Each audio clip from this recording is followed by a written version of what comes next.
streak for Thursday, May 17th. I'm Jake Craney. And I'm Steve DeBerry, and it's K-Day. K-Day on the street. Everything that we have, every prop has K involved in it some way or another, so it should be a fun little theme day.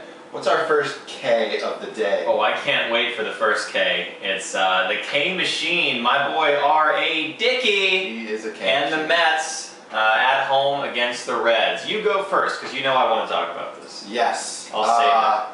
So, Jake Craney over here has been on the R.A. Dickey train all year. The Dick train. And I question why, because he's had a 3.65 ERA. His record is 5-1, so he knows how to get wins. But at the same time, he's been getting a ton of run support in the games that he's pitched. Matt Latos, who will be pitching for the Reds, has a 4.54 ERA and is 2-2 this year. The Mets are 7-3 in their last 10, so recent trends say that the Mets are playing pretty well. They got pretty fired up against the Nationals a couple nights ago, so I think the team sort of spirit is up with the Mets. They're sort of the favorite pick. The Reds on the road, they've been disappointing lately. Cueto the other night did not pull through. But it's time for Steve to jump on the R.A. Dickey train. I am all aboard. All aboard the Dick train, right there, folks. Yes. You know, Jake's always been on the Dick train, but but I'm jumping on and going Mets at home for the win. What do you like here? Okay. Well, before I get into the game, let me just preface the whole Dickey thing with the fact that 100% of the time I've picked R.A. Dickey on the streak, he has gotten me green. That's what happened. 100% of the time. Now, you look at this game, and the Reds, it's tough because they're unpredictable. They're up and down. Latos is up and down. He was an absolute stud last year with the Padres. This year, he gives up 8 runs to the Braves. His very next game shuts out the Giants. Then he gives up 5 runs to the Astros. The very next game shuts out the Pirates. He's just up and down. He's capable of being amazing, but then he can also just get knocked around. And the Reds as a team are the same way. I mean, Votto will hit a grand slam and put up 9 runs, and then the next game they can't even muster a run. The Mets, on the other hand, have gotten off to a pretty good start with David Wright hitting 400, over 400 right now. And then you've got my boy Dickey. His initials spell rad for a reason. Okay, this guy, he confuses other teams with his knuckleballs. The guy is a stud. He had 1 bad outing in Atlanta, otherwise has not given up more than 3 runs all year, compiling a 5-1 record. Tricky Dickey for the sweet green. Yeah, the NL East is scary this year. All right, let's move on with the K-Day theme. This is our second K of the day. We're going with Matt Kuchar. Matt Kuchar coming off the win at TPC Sawgrass. He's got an 18-hole prop against Padraig Harrington. Padraig Harrington has the tie option. Snake, what do you like here? It just seems too easy to me right now. I mean, Harrington had a pretty good Masters, but then he missed the cut in his last 2 tournaments following that finish. I mean, Kuchar has been playing really good golf. He got 3rd at the Masters, and then he just won TPC, like you said. Kuchar last year in this tournament finished 6th. He played really well. This really, with Kuchar playing hot, should be an easy pick for Kuchar, even with the tie option. Yeah, this is a scary prop. It's a scary prop because it seems like Kuchar is the easy pick. Padraig Harrington has been one of the best players in the world over the last decade or so. Matt Kuchar has been one of the best players in the world over the last 15 months or so. He's made 10 out of 10 cuts this year, top 10 at the Masters, won the TPC. But something about Kuchar's game doesn't scream scary low scores. He's very consistent. He shoots the 69 to the 70, the 70 to 71. He just doesn't play bad. He's very consistent. Padraig Harrington, on the other hand, he's got the ability to go low. He opened with a 61 at the Transitions Championship back in March, 61. And that course wasn't playing 61 easy. It was a very good score. So you get a lot of risk reward from Padraig Harrington.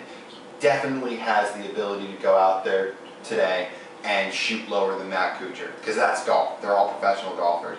But I like Kuchar's consistency. I like Kuchar to shoot between 68 and 70, and I like Padre probably shoot around 71, 70 with the ability to go low if just things go right. They're professional golfers, but I'm going with Kuchar as well. 2 for 2 in agreement so far. Let's move on to a basketball prop with our third K of the day. King James, first half points versus David West's first half points plus rebounds, and he has the tie option. What are you thinking? Another good prop out there. LeBron is averaging about 14 points per half in the playoffs. David West is averaging about 6 points per half in the playoffs and 4 rebounds per half. And when I say 4 rebounds per half, I'm being a little generous. It's more like 3.5. So you're looking at, if you're just playing averages, you're playing 14 for LeBron and 10 for David West. So right there, if you pick LeBron, you're playing the favorite. You also got to consider that the Heat got beat the other night. The Indiana Pacers acted like they won the NBA championship dancing around the court, and that didn't rub the Heat the right way. And when you're playing against LeBron James and Dwayne Wade, they're the wrong people to rub. The Heat also took some criticism for their play down the stretch, mainly LeBron. So I expect him to come out in this first half tonight and really have something to prove. You got to also consider they still don't have Chris Bosh. So without that puts a bigger load on LeBron James. So I like LeBron James for this prop, and I have a lot of confidence in this one. Yeah, they're trying to sweeten it up a little bit with the rebounds and the tie, but I don't see the rebounds really being that big of a factor. I think LeBron comes out and silences the home crowd. He's averaging 30 total in this series, while West is just under 13 points and about 6.5 rebounds. It becomes difficult with the first half prop if they're all juiced up over that home crowd, but I really think the Heat are going to come out pissed and play a really solid first half. LeBron's going to just go off in the first half. He's going to be down the lane. He's going to be taking jumpers. The rebounds and the tie are not that much to offset LeBron's scoring potential here. I see a very, very easy pick with LeBron. Yeah. All right, and the other thing to realize is that LeBron James plays defense on David West, and LeBron was, I think a couple of years ago, second or third in the Defensive Player of the Year. There you go. He plays great defense, so there's not going to be a lot of offensive rebound opportunities for David West. All right, our last, but I think the most important K of the day is the Phoenix Coyotes, that's with a C, against the LA Kings, and that is with a K. The Los Angeles Kings have gotten off to quite the start in these playoffs, coming in as the 8th seed. What do you like here, Jake, and what is going on with the Kings? The Kings are just playing lights out hockey. I mean, Jonathan Quick's not letting anything in there. They're up 2-0 in the series. They're disciplined, they're playing well together, and they're playing hot at the right time. They easily knocked out the number 1 and 2 seeds in the Western Conference, and they are steamrolling the Coyotes right now. Phoenix is playing reactionary hockey. They're unable to figure the Kings out. They're getting frustrated, making silly mistakes, trying to check guys into the board as hard as they can. This just screams sweep to me. They're going to win this game. They're going to win Game 4, and they're going to be in the Stanley Cup. Yeah, but Jonathan Quick has been, the word I would use for it is magical this postseason. Majestic? He's majestic. As a King would be? The Kings just won 2 games on the road, and they've been even better at home. The Kings have allowed 1.45 goals per game in the playoffs. You want to know how many goals per game they allowed in the regular season? Please tell us. It was 2.1 goals per game, and that was good for second best in the NHL. 1.45 goals per game would have been the best in the NHL by a long, long way. The fact that they're scoring goals behind, so Jonathan Quick's been like this all year, but now that they're scoring goals, it's making it look even better. Oh, yeah. The Coyotes, on the other hand, have been mediocre all year at scoring goals. So when you got the recipe of the 18th best team at scoring goals against pretty much the best defensive team in the league, it's a recipe for disaster for them. Just like you, I like the Kings in this game. I like the Kings to sweep, and I like the Rangers to beat the Kings in the Stanley Cup. Okay, well I think this is the first time on the Daily Streak that we've had 4 games that we've analyzed that we've agreed on. I don't like that. It's a little disconcerting, but scary. Let's just tell the viewers we do analysis on our own. We do the research on our own, and we we come into the show not knowing what the other has picked. So it's not like we get together on these picks and analyze. No. We independently analyze. We came up 4 for 4 today. We'll see how it goes. When I ask Jake what his pick is, he won't tell me until the show starts. So, No, I keep it locked in a vault. He is, but I know the key to the vault. So. Okay.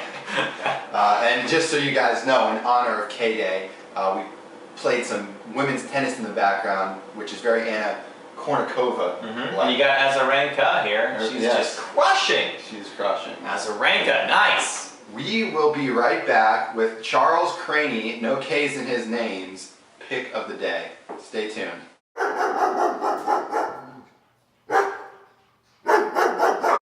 Welcome back to The Streak. It's time for Charles's pick of the day. What will Charles be picking today? Charles will be picking the World Hockey Championships. USA at Finland, games in Helsinki. It is the quarterfinals, so someone has to walk away a winner. Charles, keep in mind that USA just beat Finland 5-0 about a week ago. If Charles picks Finland in this game, I'm going to put him on a grill, put some barbecue sauce on him. Yeah, it's not right. It's very un-American, so we'll see what he does. All right, Charles, what do you got for us?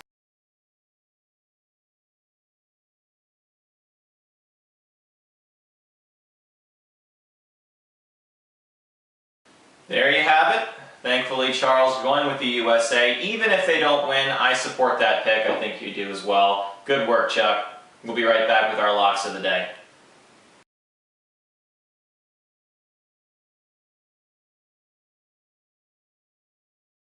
Welcome back. It's time for our locks of the day.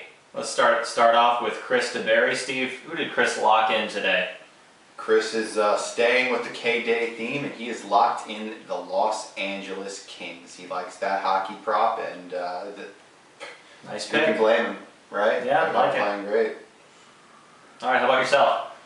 I am going to go with, I'm also staying with the K-Day theme. I'm going with King James. I really, really like that prop. He just straight up, we talked about statistically, he's a 4-point favorite there, but I just really like him to take over to start that game, even though it's on the road. I also like the Heat to win that game, so I'm going King James. Love that pick. Love that pick. As tempted as I was to lock in my boy Dickey, I mean, I've done it plenty of times. He's an easy green 100% of the time, so I don't know why I'm not doing it. I am locking in the Miami Heat to beat the Pacers straight up. Even without Bosch, Miami's still better. They're still more talented. They know what to expect now without Bosch. They're going to make some adjustments.